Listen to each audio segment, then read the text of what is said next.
তো হ্যালো বন্ধুরা, welcome to my new blog. এই গরমে আমি আজকে আবারও খেতে চলেছি বিরিয়ানি। তা বলে আমি একা না, আমার সাথে আরো অনেক বন্ধুরা রয়েছে। তাই আর বেশি দেরি না করে ওই কয়েক মিনিটের রাস্তা কভার করে আমি সোজা চলে আসি আমার এডুকেশন পড়ার কাছে। আর এখানে এসে দেখি আমার বন্ধুরা সব আগে থেকে এখানে বসে আছে। এখানে এসে কিছুক্ষণ বসার পরে আমি আর আমার বন্ধু সোজা চলে আসি এই বিরিয়ানির দোকানে বিরিয়ানি নেওয়ার জন্য। আর হ্যাঁ, আজকের খাওয়া দাওয়াটা স্যারের তরফ থেকে হচ্ছে। আর আমি যে দোকানে এসে, এই দোকানটার নাম হচ্ছে অভিনন্দন, যেটা হচ্ছে আমাদের বিজয় ফার্মেসি মোড়ে আছে। আর এই দোকানের কোয়ান্টিটি আর রাইসের কোয়ালিটি সত্যি খুব ভালো।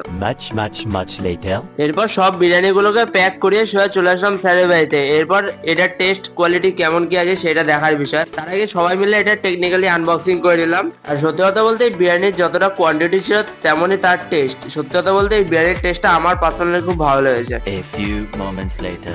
এরপর খাওয়া দাওয়া কমপ্লিট করে আমরা বন্ধুরা সবাই এক জায়গায় বসে একটু গল্প সল্প করে তারপর আমিও বাড়ি থেকে রওনা দিলাম। আর আজকে ভিডিওটা এই পর্যন্ত রাখছি। দেখা হচ্ছে তোমাদের সাথে পরের ভিডিওতে। বাই।